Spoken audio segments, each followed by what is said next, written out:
Reflexão do dia, Atos 4.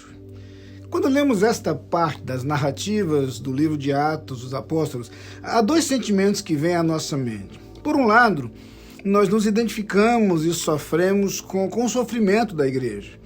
Vai começar a perseguição sobre a igreja de Cristo quando a mensagem do Evangelho é transmitida.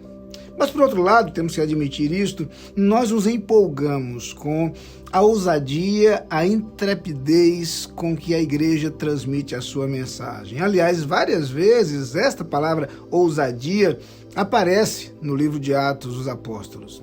Particularmente, encanta-me a postura de Pedro. Sabe por quê? Porque esse Pedro é, de certa forma, o mesmo Pedro que, quando Jesus foi preso, não teve coragem de admitir, nem diante de uma criada que conhecia a Jesus. O Pedro, assustado que negou a Jesus, tem depois um encontro com o Cristo ressuscitado. Este Cristo ressuscitado convoca Pedro a apacentar as suas ovelhas numa demonstração muito clara de que ele está perdoado, de que ele está restaurado e de que Jesus o quer servindo no ministério. Pedro, então, passa a figurar entre os líderes da igreja. E, nesse capítulo, particularmente, Pedro é confrontado pelo Sinédrio.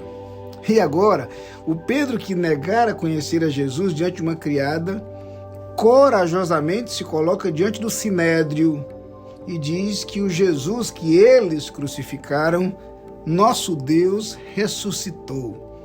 Mas a parte mais importante das declarações de Pedro nesse capítulo está no versículo 12, quando ele diz o seguinte: e em nenhum outro há salvação, porque também debaixo do céu nenhum outro nome há dado entre os homens pelo qual importa que sejamos salvos.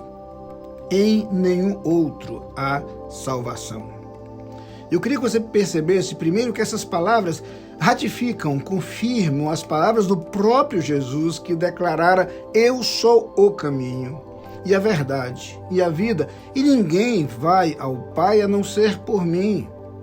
Estas palavras estão em perfeita sintonia com as palavras do apóstolo Paulo, que em seguida vai escrever a carta a Timóteo e vai dizer: porque há um só Deus e um só mediador entre Deus e os homens, Jesus Cristo, que se fez homem.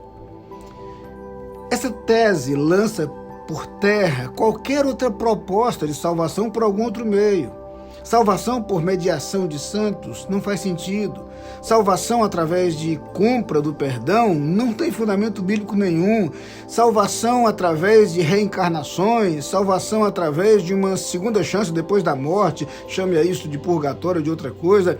Salvação por qualquer outro caminho, inclusive o caminho das boas obras, tantas vezes anunciado e proclamado ao longo da história, simplesmente não faz sentido. A palavra de Deus é muito clara. Palavras de Jesus, palavras de Pedro, palavras de Paulo e em tantas outras declarações bíblicas nós vamos encontrar a verdade indiscutível de que só Jesus Cristo salva. Não existe outro meio, não existe outro caminho. E é esta mensagem que precisa ser lembrada, conhecida e proclamada ainda nos dias de hoje. Amém.